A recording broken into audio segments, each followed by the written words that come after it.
Well, last video we bagged the front of our C50. If you guys haven't seen that, you want to go back and check that out because that worked out pretty slick and it wasn't too big of a deal to do. But now it's time to go ahead and do something with this rear back here. We got to get this thing sitting level. I can't have it just sitting here all raked out. I can't do that. It has to be level. And we also need bags on the back of it as well so we can go up and down back there. Plus, I'm pretty sure that those old leaf springs back there are not going to ride very good. So all that has got to go, and that's what we're going to get started prepping for in today's video.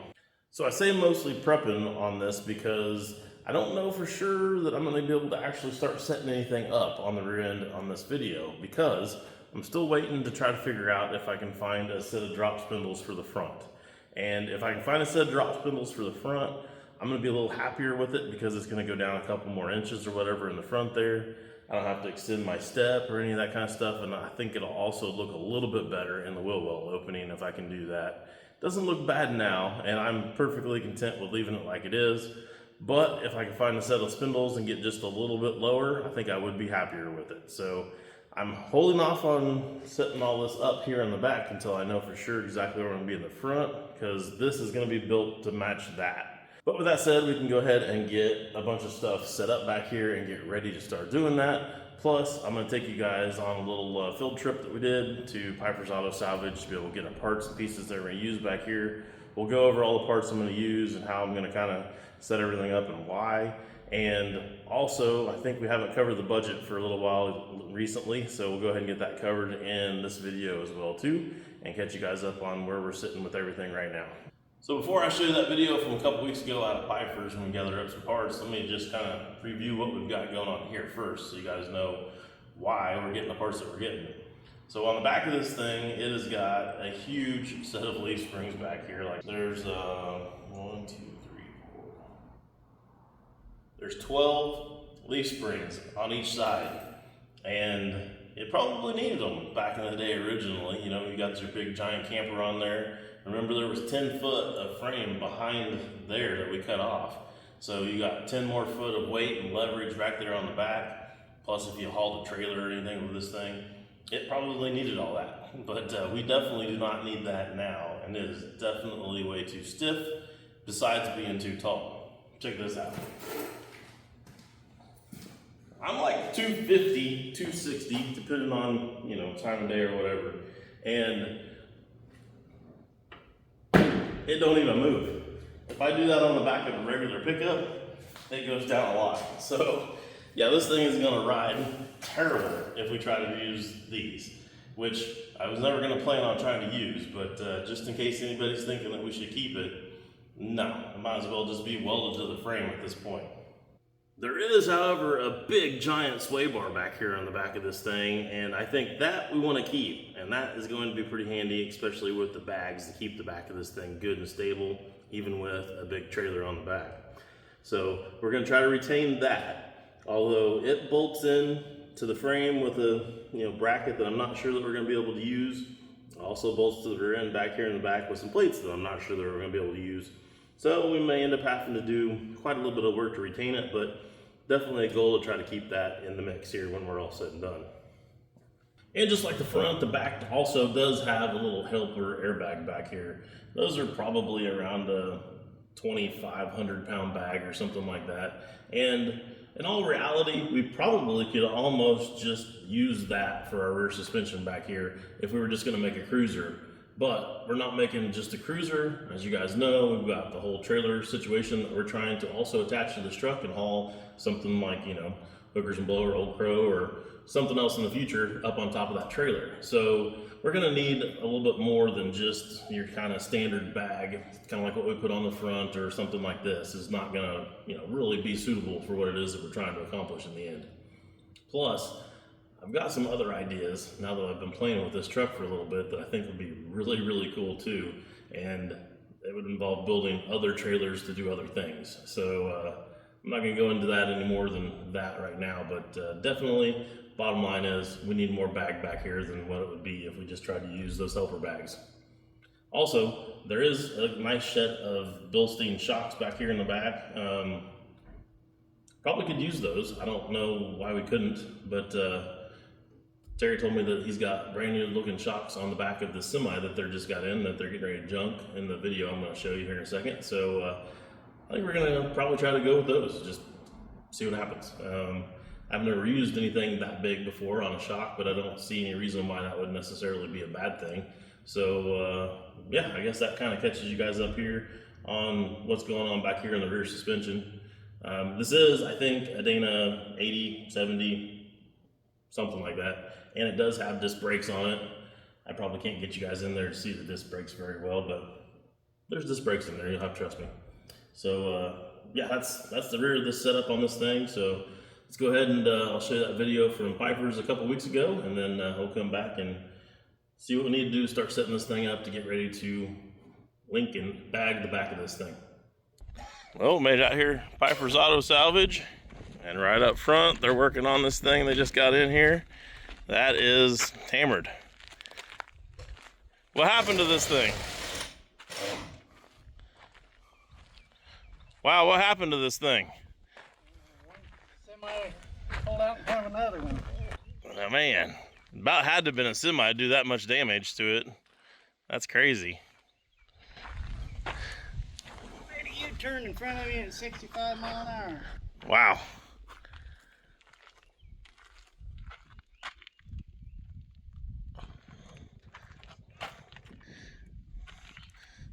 Look at this, it sheared off all these bolts. The bell housing? Yeah. Oh, wow.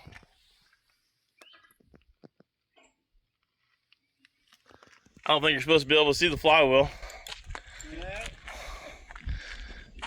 Good thing about it is I think the motor ain't hurt. Yeah. If it ain't broke one of the bolts out where the bell housing goes. Fixing on finding out. Yeah. Lift the cab off of it. And then tear the rest of it apart. Yeah. Sweet. We got the shocks off of it. That was one of the things I thought we might be able to use on ours. Even keep near the bolts. Heck yeah, and the bracket. And that'll make it even easier. And this in here left the bracket on it. Okay. I started to take it off, and then I thought, no, let's take the whole bracket off. Yeah, we'll be able to use the bags. And then this air thing that you wanted for... Yeah, the leveler. That'll work. You just have to cut the lines loose and knee deep in rubber on it. Yeah, it's got some nice tires on it. Well, sweet. Well, let me help you take some of the stuff off real quick. Yeah, we're working at it. Well, I should have brought something to sit the phone on, but oh well, I'll bring you guys back after we get some stuff off of here.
Well, so we ended up with shocks, when we get out of the shadow here, shocks for the back of the truck and for the trailer, because we'll need shocks on the trailer since we're doing air ride.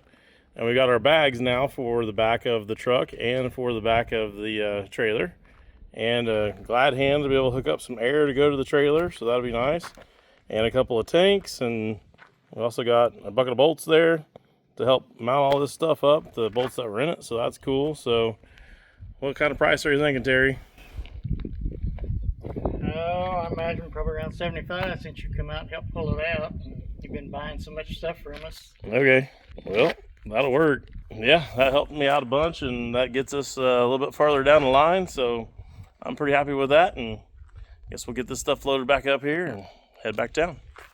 Well, so here's some of our stuff that we got from out there at Pfeiffer's, and there's kind of the ideas that I'm thinking with this stuff. So we've got a regular air hose here that's usually going to the air brakes and whatnot on your trailer.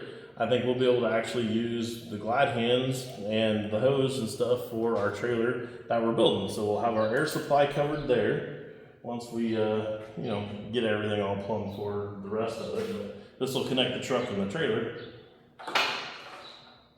And then we've got an air tank. This looks like probably, I'm gonna guess around a 3-gallon tank or something like that. I haven't measured it yet, but yeah, it's like 9 inches. And I think our frame is 8 inches, give or take. So we'll be able to take this, and my plan with that is to mount it inside the tank. So inside the frame, so that we'll have a nice clean look with everything, and we won't have a bunch of stuff hanging off the sides or out in the open. And then once we get this all done here, the big plan, the big scheme of things is to go ahead and try to sheet the whole frame. All the cool semis and stuff, if you see them at shows and whatnot, they all have kind of a cover that drops over the frame and hides all the ugly. Well, that's what I want to do with this. I want to build a cover that's going to hide all the ugly, and this is ugly. So yeah, we'll put it in here inside the frame rail, so that'll be cool. Should be able to build a bracket. Excuse me. Let's see, the pop-off valve is down there. So we already got a pop-off valve, we don't have to get that. We've already got a bunch of the fittings, and we already have some brackets here to build a mount. So looking really cool there as far as all that goes. We'll put that in there, something along that lines, and we should be pretty good. So might have to get a fitting or two here or there or whatever, but for the most part, yeah, we're pretty well covered with all of that. Then we move on to the shocks. So the shocks, yeah, they look fairly new. I mean, they don't look too awful bad. So I think those are gonna work out awesome. And they have around 7.5 inches of travel. I can tell from where the dirty line is to where it's pulled out. And they work good.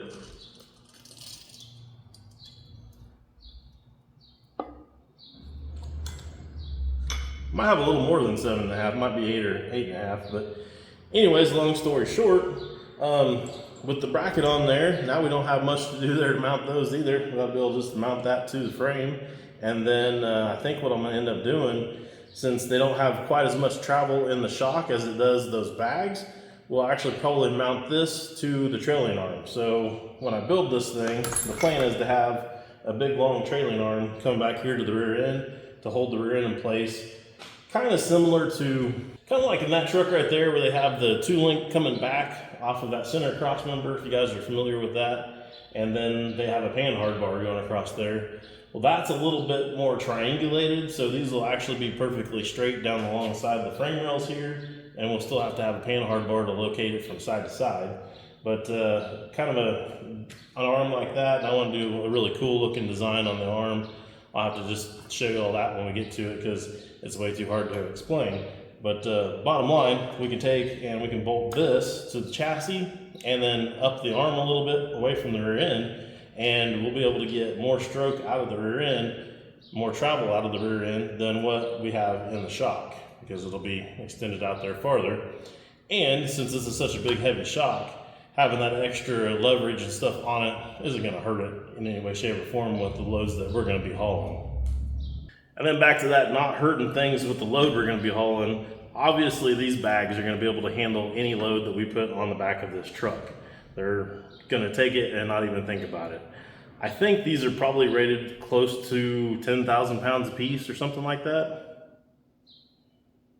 I don't know. You guys can correct me if I'm wrong or not, but I think it's something in that neighborhood. Anyways, there'll be plenty back here no matter what, and they too also have a bracket on them, so we'll be able just to sit our frame rail right in here, drill through, and actually mount it right up onto our chassis, and it'll be a pretty simple install as well as far as that part of it goes. And again, we have our T on here and an elbow on here to be able to hook up some lines and stuff to this. probably not going to actually have a T on this. I'm probably going to hook these all up individually. I don't like having everything on my bag system on one line. I like to have them each individually controlled. It keeps you from having a bunch of side-to-side movement and swaying and stuff in your ride when you're, you know, going up and down the road. Although with that sway bar, probably not going to have much of that. Then I could use the rear as one switch and the trailer as one switch. I'm kind of playing all this out in my mind right here as I'm talking about it. Maybe it does make sense to go ahead and tee the back of it. Maybe it'd be fine. Food for thought on that one. I'll have to think about it for a minute and get back with you, and we'll decide what it is we're going to do with that. But yeah, I think I'm going to put a 4-play box on here just to catch you guys up on where my thinking is. And the 4-play box has got 4 switches in it. It's just like the one I put in hookers and blow. All mechanical valves, no electronics, no worrying about anything going bad. I mean, they could, that sills that could go bad, but no electronics to go bad, and nothing like that. Pretty darn reliable. Not much different than the switches that would be in the cab for like this thing, or on the semi these came off of. Wonder what's up with those switches. Now I'm thinking about even more stuff because I don't think they've crushed that cab yet. Okay, well, I'll get into all that later. We'll talk about plumbing and switching and everything with the airbags later. I need to figure that all out, exactly what I'm going to do there first. But yeah, I'll show you guys that after I go through all of that in my head. But yeah, anyways, this is going to get our parts for back here that we really need. The only thing we need to do now is to be able to know for sure what height we're setting it all up at. And like I said, I'm waiting to know whether or not I can find any drop spindles for the front of this thing. This is the P30 chassis with the independent front suspension, which is not super common. It's pretty much only underneath the campers and whatnot for the most part, is at least my understanding. A lot of the other P30 chassis had a straight axle underneath them in the front. So most of the parts that are up there seem to be like their regular C30 stuff. And I'm hoping that the spindle is as well, but nobody's telling me that the spindle is the same when I go to try to find the spindle. So there must be something different with it, and I haven't found out what yet, and I'm trying to get that all figured out. So once I get that figured out, I'll let you guys know, and we'll then be able to go from there as far as chopping the frame all up and everything. And all right, so let's talk budget, get you guys all caught up on where we're at there. The last time we talked budget was in video number 7, I think, on this. And at that point, we were at $1,343, pretty much got our chassis, or all of our drivetrain, our cab, and a bunch of sheet metal parts to be able to make the sleeper and start working on the trailer. So since then, we have bought the bags for the front of this. So the bags for the front of this, that kit was $79 and some change, so 80 bucks. That came with the red line you guys see there and some fittings and stuff to be able to hook that up. And then the plates I made just out of some scrap material that we had laying around the shop. And we bolted those in. The bolts, I had to go buy the bolts, and I painted everything up while it was in there, obviously. So the paint and the bolts was another 11 and some change, so we'll say 12 bucks. And then after that, we went to Piper's in this video, like you guys seen, $75 for the stuff that we got from him. And then after that, I got thinking about some different stuff, and went back out to Piper's and also got, hold on one second.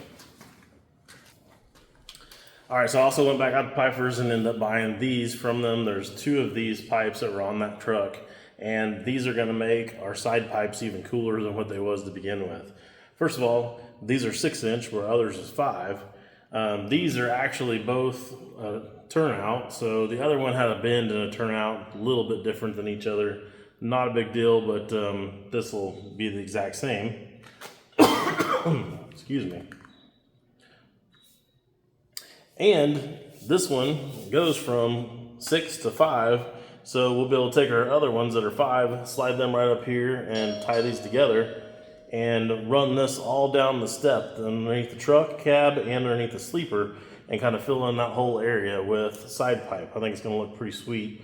And the other end of it, since those other had a bend in those, we'll be able to go right through the side of the step, out along the step, and then have that turnout.